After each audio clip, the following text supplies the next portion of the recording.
There are so many things in life that we are tempted to take personally. Our life is littered with opportunities to take things personally. Whether it's, you've been scarred by love or relationship, maybe you've had a business partnership that went sour, maybe you feel hurt by an institution, even religion, for the way it's treated you in the past. And there are multiple opportunities in life to take things personally. And in many ways, we carry a lot of baggage from our past, things that we can't quite let go of. Well, here's an opportunity. Now's the time to let go, at least of some of it, and move on. Stop taking the past personally and move on. You can't change what it was, but you can change the meaning that you draw from it. That's always within your power. Now, the analogy I want to use here is one of my favorite children's stories. I almost know this by heart from having told my kids this so many times. It's the story called Grandpa's Slippers. It's a fun story. Grandpa has some old slippers. He loves his slippers. They're comfortable. They're familiar. He loves them.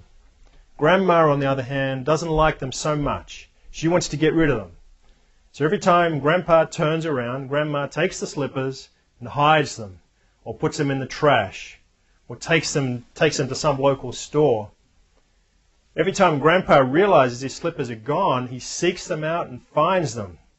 He does whatever he has to do to get those slippers back because he loves those old slippers. Now, we often do the same thing when it comes to our past and our baggage. Even when people around us give us permission to let it go and leave it behind, we find subtle ways to seek it out and find it. Why do we do that? Because it's comfortable. It's familiar. Maybe it's even comfortably numb for us to stay with those old slippers. And we don't let anything get into the soul of who we are by hanging on to the old, covering the soles of our feet with old slippers. So yesterday's dramas continue to slop around in today's slippers. We refuse to let it go. Well, the very inspiring ending to this children's story is that by the end, Grandpa gets some new slippers, and what do you know? He loves them.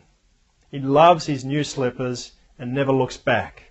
No longer needs the old slippers because now he realizes that the new is just right for him. And it's the same for us. Once you actually give yourself permission to let go and move on, you discover that this new life is full of freedom. And it's full of joy. It has more joy than you could have even imagined once you let go of the old baggage. You feel lighter. You feel more joyful. You're able to experience more of life. And one last point.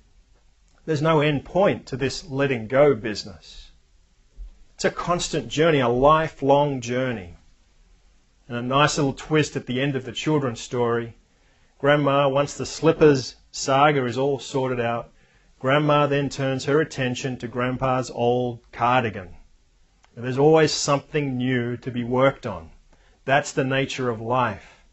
So you don't have to let go of everything all at once. Just let go of something. Start practicing letting go. Let go of something and start to feel the freedom of what it feels like. And once you've successfully moved on from one thing, take on a new project. Take that on and see if you can move past that thing. But make sure it's fun. If letting go becomes a new trial, then that itself will become something we have to let go of. So let life be lived with a sense of joy. It's time to move on and let go of those things which are holding you back. And I shouldn't make any promises, but I believe that if you can do that, if you can start to let go and move on, incredible things will happen in your life.